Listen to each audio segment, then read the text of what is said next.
श्री स्वामी समर्थ. कृष्णामाईंचं बारामाही वाहणारं शांत पात्र, काळ्या दगडात उभा असलेला भव्य घाट आणि त्या घाटाच्या मध्यभागी औदुंबराच्या छायेखाली विराजमान असलेलं दत्त मंदिर.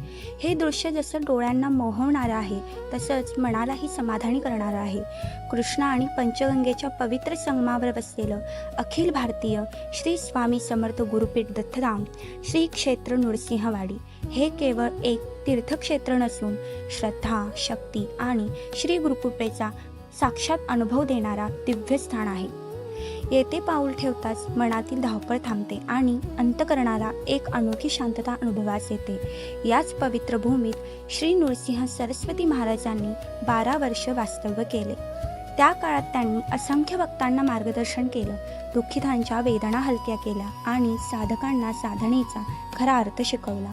त्यांच्या पवित्र स्पर्शाने पावन झालेल्या श्री मनोहर पादुका आजही भक्तांच्या जीवनात चैतन्य निर्माण करतात. त्या पादुकांकडे पाहताना असं वाटतं की श्री गुरु आजही इथेच आहेत, प्रत्येक भक्ताच्या हाकेला प्रतिसाद देण्यासाठी. नरसोबाची वाडी म्हणजे भक्तीचा सजीव उत्सव आहे.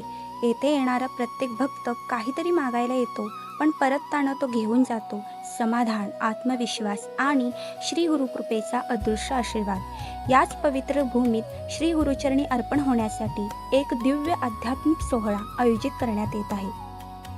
पापमोचन एकादशी म्हणजेच परमपूज्य गुरुमाऊली यांच्या अभिष्टचिंतन सोहळ्यानिमित्त राष्ट्रकल्याण व मानवहितासाठी एक दिवसीय हवनयुक्त श्री गुरुचरित्र पारायण व श्री सिद्धमंगल पादुका पूजन हा पवित्र सोहळा आयोजित करण्यात आला आहे.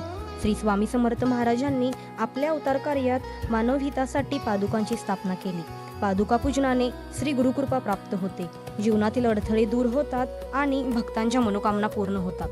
येत्या रविवारी 15 मार्च 2026 रोजी पहाटे 5 वाजता श्री क्षेत्र नृसिंहवाडी दत्तधाम येथे एक दिवसीय हवनयुक्त श्री गुरुचरित्र पारायण व श्री सिद्धमंगल पादुका पूजन हा सोहळा संपन्न होणार आहे.